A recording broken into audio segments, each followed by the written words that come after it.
हम जिस दिन का इंतजार कर रहे थे, आज हमारी प्रबंधन से, एक्टिंग डीआईसी से, मैंने उस दिन कहा था यहाँ पर जब बीएसपी के लोग आए थे कि हम डीआईसी से मिलकर ही बात को समाप्त करेंगे या बात करेंगे या हमारी बात रखेंगे। और हमने पहले दिन से यही कहा था कि हमें चर्चा करनी है, बातचीत करनी है, लेकिन हमारी कोई चर्चा हो नहीं पाई थी। आज जाकर हमारी मुलाकात हुई, चर्चा हुई एक्टिंग डीआईसी से और उनके अधिकारियों से। एक एक कर मैं सभी पॉइंट्स को आपके सामने रख देता हूं। उसके बाद आपकी भावनाएं जानूंगा और अपनी भावनाएं बोलूंगा और उसके बाद आगे का आंदोलन, आगे का विषय हम सब मिलकर तय करेंगे।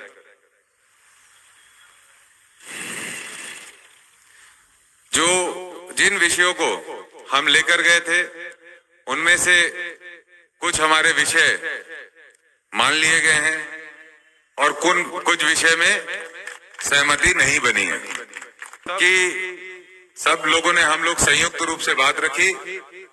बातों में हमने सभी ने अपने अपने ओपिनियंस रखे, कुछ ओपिनियंस हमारे मैच किए और कुछ में एग्री हुआ और कुछ में डिसएग्री हुआ। एक एक करके सारे पॉइंट्स को मैं आपके सामने रखना चाहता हूं। सबसे पहले कमियां बताऊं या जो डिसएग्री हुए वो बताऊं या जो एग्री हुए वो बताऊं? ये बताओ। हाँ, डिसएग्री वाला, एग्री वाला, एग्री वाला बताऊं? तो चलो एग्री वाला सबसे पहले बताता हूं। आप सबको इस बात की बधाई कि सेक्टर 9 हॉस्पिटल नहीं बिकेगा, किसी को लीज पर नहीं दिया जाएगा।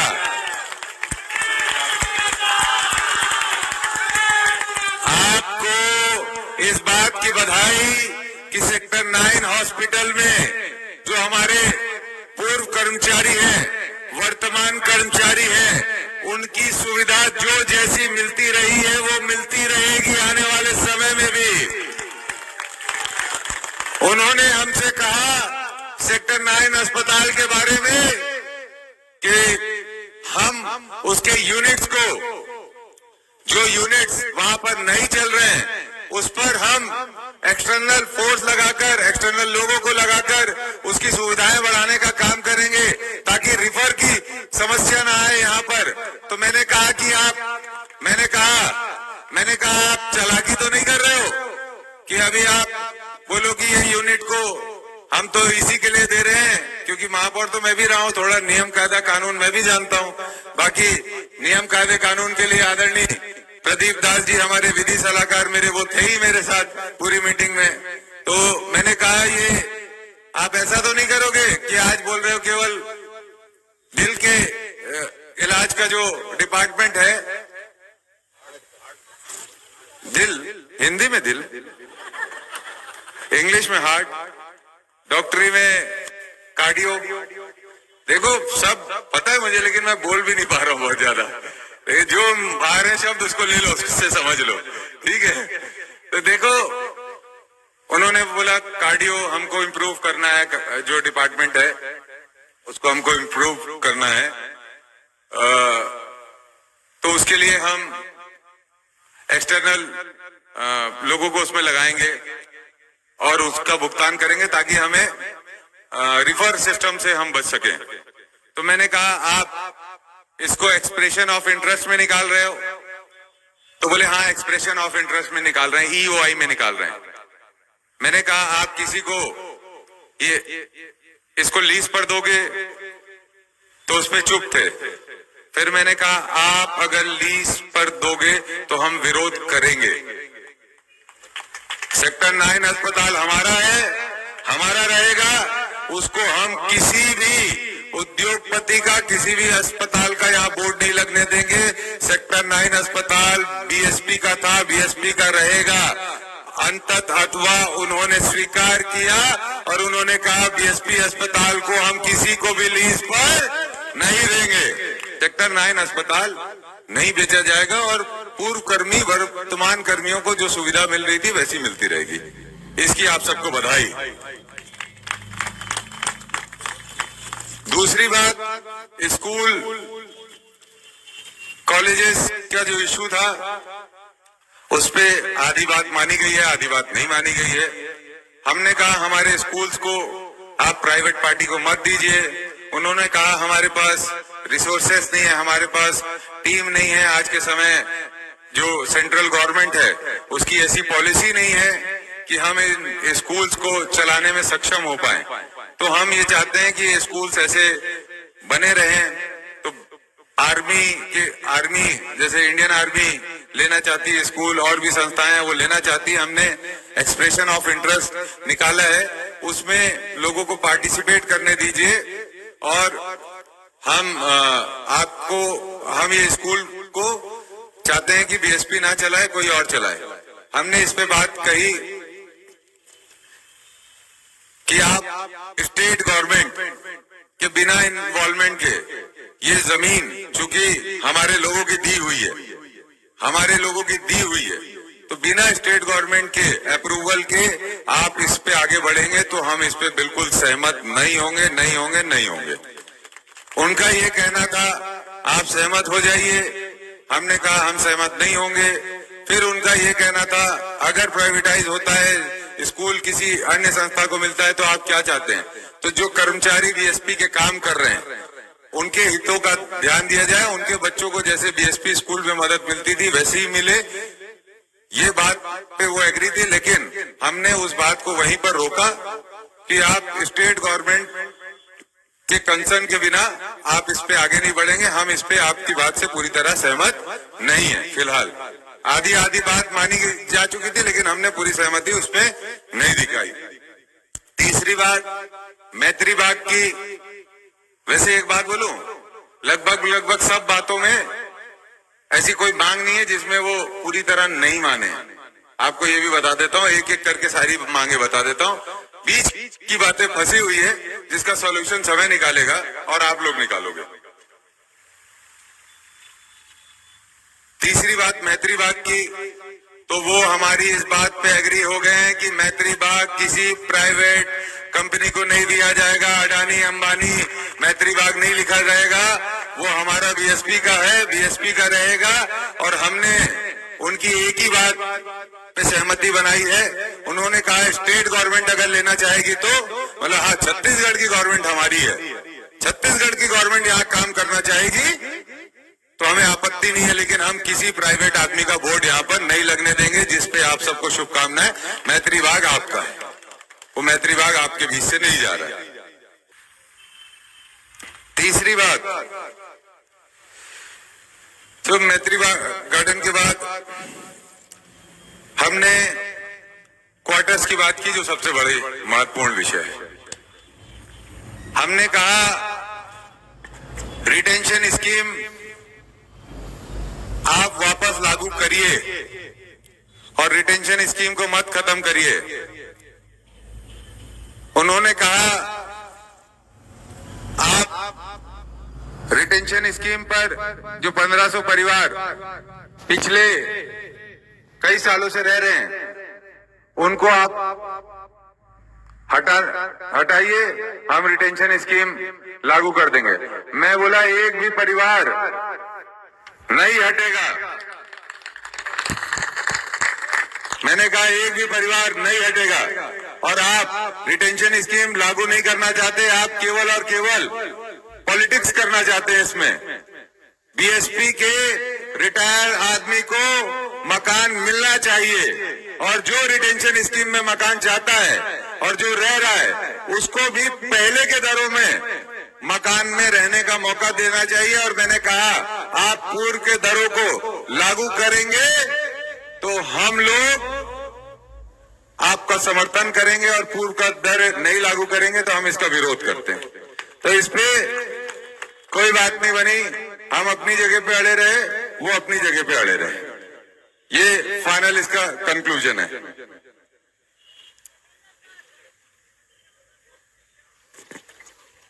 हाँ जी, उस पे हमने बता दिया कि हम पैसे नहीं देंगे आपको। अब वो हमारी बात नहीं माने, हम भी उनकी बात नहीं माने। उन्होंने हमसे बहुत रिक्वेस्ट किया पानी पी लो, हमने नहीं पिया। हमने बोला कि जो आपने ये स्क्वायर फीट का रेट बढ़ाया है हम उसको नहीं मानते, आपको इसको वापस लेना पड़ेगा, और जब तक आप वापस नहीं लेंगे तब तक आंदोलन चलता रहेगा। ये मैं बोल कर आया हूं उनको।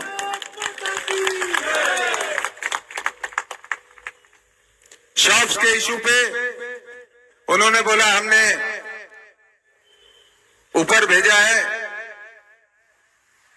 और वहां से समाधान नहीं आया।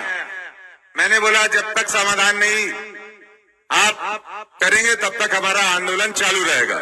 जो शॉप्स के रजिस्ट्री के विषय में पैसा की बढ़ोतरी हुई थी उस पे हमने साफ कहा है आप जब तक इसका हल नहीं निकालेंगे तब तक हमारा आंदोलन चालू रहेगा।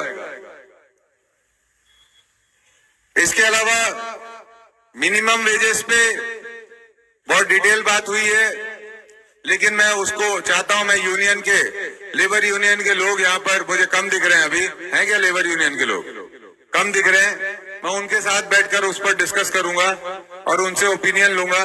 उसमें हमने साफ कह दिया है कि आप अगर हमने कहा आप यहाँ के लोगों को मिनिमम वेजेस नहीं देंगे तो हम आपके स्टील प्लांट के गेट पर आकर अनशन करेंगे और आप हमको उठा नहीं पाओगे। उन्होंने उस पर कहा है कि वो पॉलिसी बनाएंगे और मिनिमम वेजेस के लिए क्या वो कर सकते हैं उसकी योजना बनाकर हमसे साझा करेंगे। इसके अलावा जो सेक्टर 9, सेक्टर 7 और जो हमारी और बस्तियां हैं जो यहाँ पर बसाहट हुई है उस पे हमने साफ कह दिया है एक भी मकान हम हटाने नहीं देंगे जब तक आप उनको प्रधानमंत्री आवास योजना में मकान बनाकर नहीं दोगे। बिल्कुल साफ कह दिया है। साथ ही साथ परगनिया जी ने तो वहां जो आते हैं ना आप लोगों का घर खाली करने, एनफोर्समेंट वालों को बोल भी दिया सामने बिल्कुल मजबूती से, कुर्सी पार में भी आते हैं ना कि ये सब बिल्कुल नहीं चलेगा। आप लोगों से बदसलूकी करते हो, परिवार से बदसलूकी करते हो, इसको हम बिल्कुल सहन नहीं करेंगे। तो हमने कहा है आप हमें जगह आइडेंटिफाई कीजिए और हमें बताइए हाउस फॉर ऑल में आप कहां मकान बना के दोगे, उसके पहले एक भी मकान हम हटने नहीं देंगे हमारे टाउनशिप का। होगी बात। इसके अलावा मैंने कॉन्ट्रैक्टर्स के लिए भी बात की कि यहाँ पर कॉन्ट्रैक्टर एसोसिएशन आए थे, उनका कहना था जितने अभी कॉन्ट्रैक्ट्स निकल रहे हैं उसमें जो बाहर के लोग हैं उनको ही काम मिलता है, स्थानीय लोगों को काम नहीं मिलता। तो एनआईटी जो बन रही है उसमें ऐसे पॉइंट डाल दिए जा रहे हैं जिसके कारण बाहर के लोग ही उसको कंपीट करके ले पाते हैं, स्थानीय लोग नहीं ले पाते। तो इस पर उन्होंने कहा है कि वो कॉन्ट्रैक्टर एसोसिएशन से बैठकर इस पर डिस्कशन करेंगे और क्या इश्यू है उसको सॉल्व आउट करेंगे। साथ ही साथ मैंने लास्ट पॉइंट ये उठाया कि यहाँ जितना ठेका श्रमिक है वो हमारे भिलाई छत्तीसगढ़ के लोग यहाँ पर काम करते हैं जो 10,000, 8,000, 6,000, 12,000, 13,000 में काम करते हैं, लेकिन जो 40,000, 45,000, 50,000 की आपकी पोस्ट है जिसपे आप कुशल कहेंगे लोगों को लेते हैं, कुशल श्रमिक को लेते हैं, उसमें हमारे लोग नहीं रह पाते, हमारे छत्तीसगढ़िया भाई नहीं रह पाते, हमारी छत्तीसगढ़िया बहन नहीं रह पाती।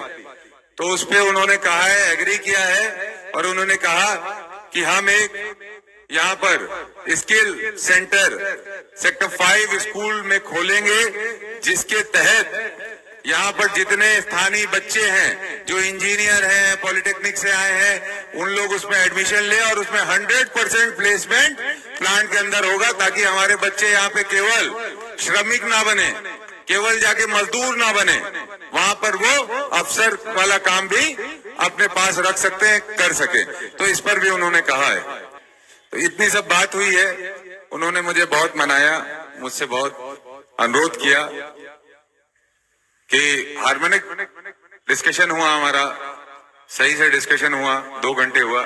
उन्होंने कहा पानी पी लीजिए, नारियल पानी भी मंगा के रखे थे, फ्रूट्स भी मंगा के रखे थे। बात यह है, आज जिस मुहिम के तहत हम लोग यहाँ इकट्ठे हुए थे कि भिलाई को बिकने नहीं देंगे, भिलाई को बिकने नहीं देंगे, इस मुहिम के तहत हम लोग यहाँ पर पिछले 5 दिनों से अनशन पर थे। गांधी के मार्ग पर चलकर यहाँ पर हम लोगों ने अपनी बात रखी। देश भर से इस पे सहयोग मिला, देश भर से समर्थन मिला। पहली वार्ता मैंने आपको कहा ही था कि ये लंबे समय तक चलने वाली लड़ाई है। पहली वार्ता का जो रिजल्ट है, निष्कर्ष है, मैंने आपके सामने रख दिया कि ये उस पे सहमत है, ये इस पे असहमत है। अब मैं आप लोगों से जानना चाहता हूं, आंदोलन तो जारी रहेगा, इसमें कोई किंतु परंतु नहीं है। भिलाई पे जिस दिन हम लोगों ने आंदोलन बंद किया तो ये भिलाई को बेच देंगे। मैंने इनसे पूछा, आप भिलाई स्टील प्लांट बेचने वाले हो? तो बोले नहीं। मैं बोला आप सोचिएगा भी नहीं, हम लोग हमारे शहर को बिकने, हमारे प्लांट को बिकने नहीं देंगे। तो इस सब विषय पे बात हुई, लेकिन हमारी बहुत सारी मांगे अभी तक पूरी भी नहीं हुई है। तो वो मांगे हमारे लिए महत्वपूर्ण है। जितनी पूरी हुई मांगे महत्वपूर्ण है, उतनी जो पूरी नहीं हुई वो भी महत्वपूर्ण है। मैं आप लोगों से ओपिनियन लेने आया हूं। आंदोलन जारी रहेगा, ये पक्की बात है। आपको अगर भिलाई को बचाना है तो गांधी के रास्ते पे मेरे साथ हम सब मिलकर एक दूसरे के साथ आगे बढ़कर चलेंगे।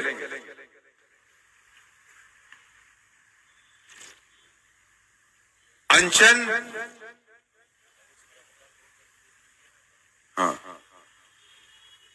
अनशन समाप्त करना है आज कि नहीं करना है, ये बताओ एक बार में।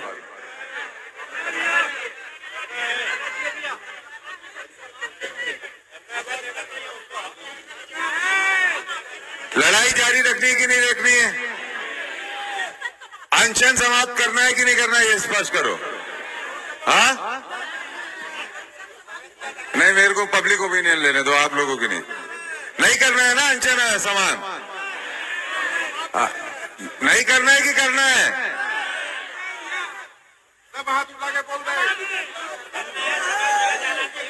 आप एकाएक कोई भी फैसला करेंगे तो हम उसको बिल्कुल स्वीकार नहीं करेंगे कि अचानक से आ जाए कि सेक्टर 3 खत्म करना है, कि सेक्टर 4 को आधा उड़ा देना है, कि सेक्टर 1 हमको प्लांट के अंदर चाहिए। मैंने बोला ये बिल्कुल हम इस पे सहमति नहीं देंगे।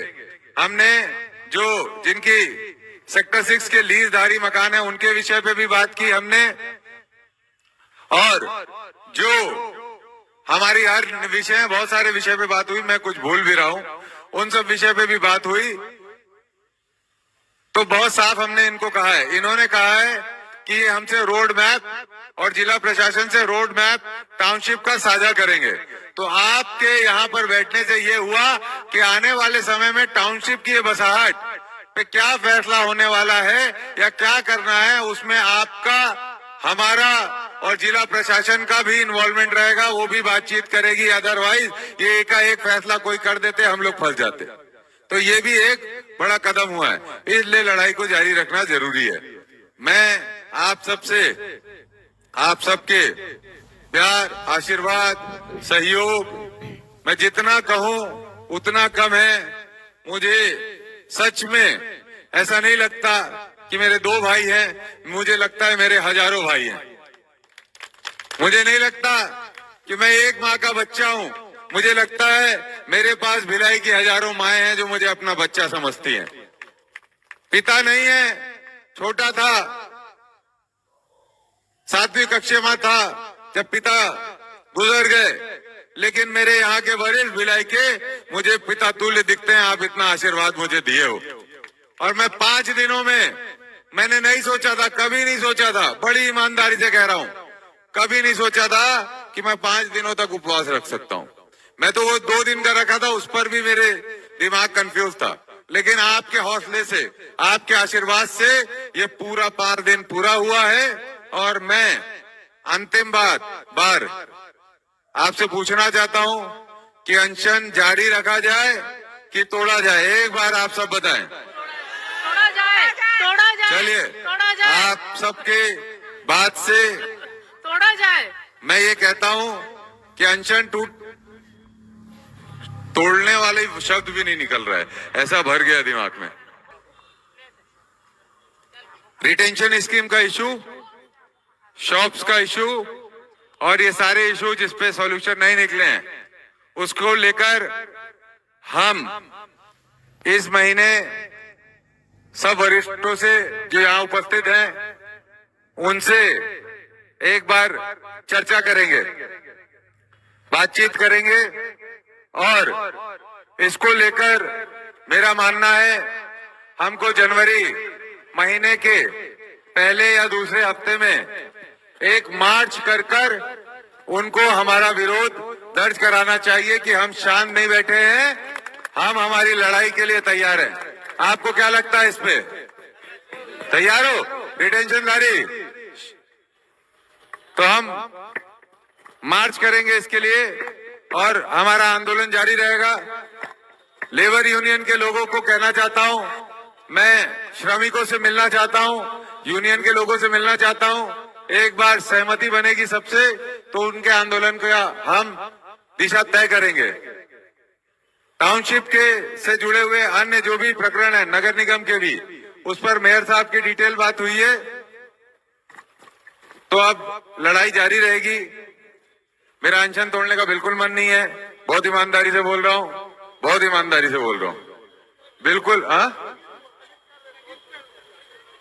हाँ, मेरा बिल्कुल अनशन तोड़ने का मन नहीं है, ठीक है। मेरा तो मन बिल्कुल साफ था कि मैं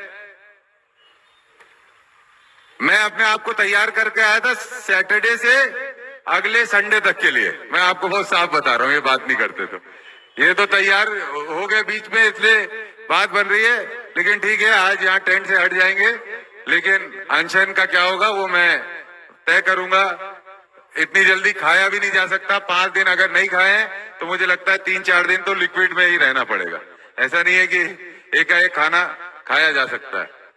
तो ये तो ठीक है, लगभग अनशन जैसे ही चलेगा अगला 3-4 दिन।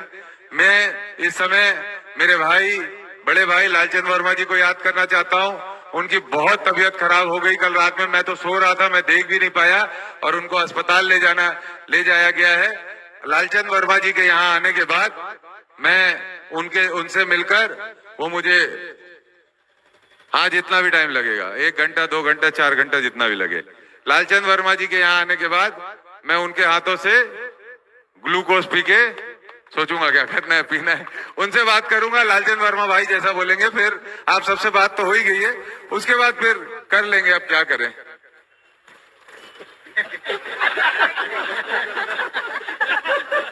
अरे अनशन तोड़ते नहीं बन रहा है, बस इतनी सी बात। मैं हूं आपके साथ, चिंता मत करो।